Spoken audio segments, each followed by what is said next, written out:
What's your favorite heist movie? This one's like a plain piece of toast with really good butter. It's basic, but it still works. It kind of proves that you can polish a turd if your cast is good enough. It's day 84 of 365. Today's movie, Armored.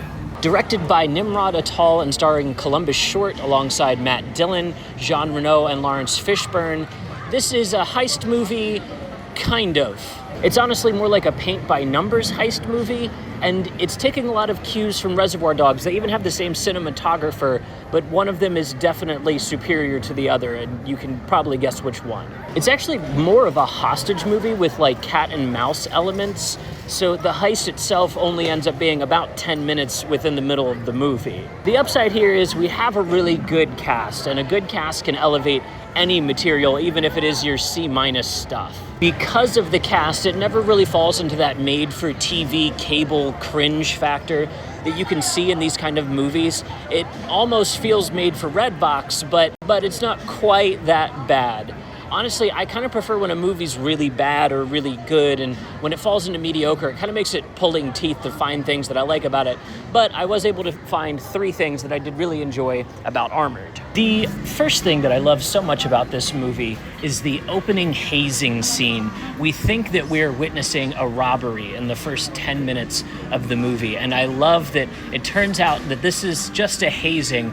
Not only that, but it's a really excellent scene of camaraderie for this cast.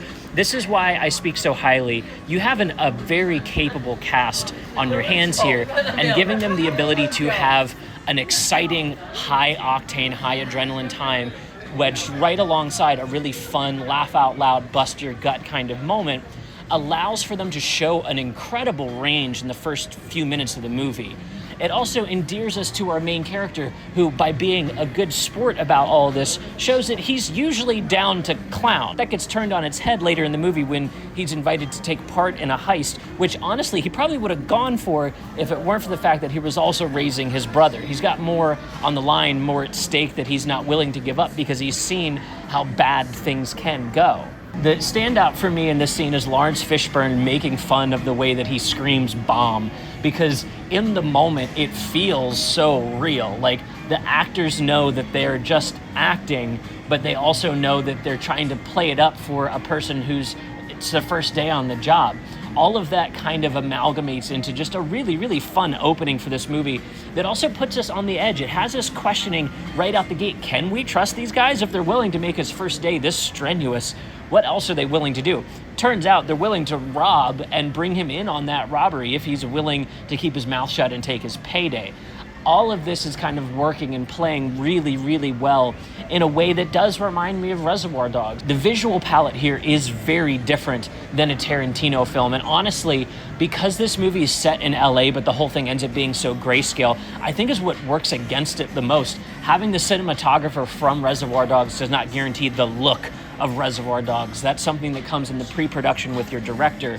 And so you can tell the 2009-ness of the time, this really like washed out Call of Duty grayscale look, hinders the whole thing. To me, it makes it look more like Death Race than Reservoir Dogs. And had they turned up those reds, brought out the LA-ness of this setting, I might have even given this a higher rating on Letterboxd. I won't tell you what I rated it. You'll have to go over there to check that out if you're curious. The second thing that I really like about this movie, and another comparison to be made to Reservoir Dogs, is this is technically a bottleneck movie.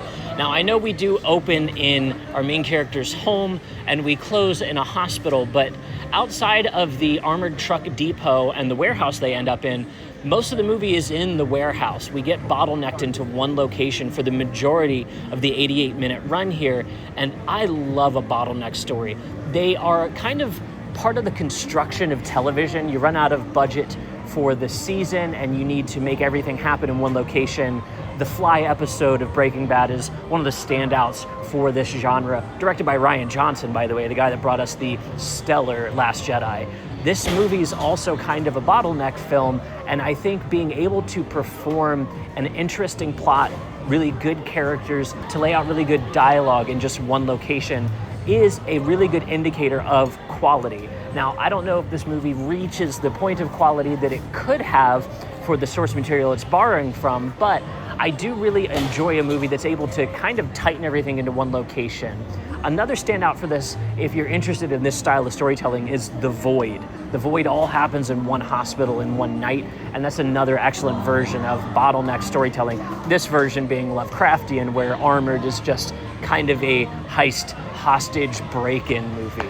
That being said, I always like to give credit where credit is due, so I will call out the fact that they made a really interesting premise around the bottleneck story and had the balls to execute on it. So I'll give them props for that one. The third and final thing that I really love about this movie was something that I actually discovered when doing my research for this episode. This movie made only about $30 million total on a $30 million budget, which also happens to be about the take that they would have gotten from the heist in the movie.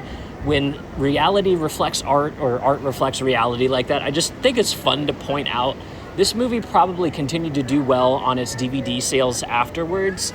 It was also dumped onto the PlayStation Store streaming while it was still in theaters by accident. When things like that happen, they can kind of generate a small cult following. So there's probably a bunch of PlayStation players from the era that remember this movie getting dumped out and just love it for that reason. It was a free movie that they got to watch while it was in theaters just for having access to the PlayStation Network.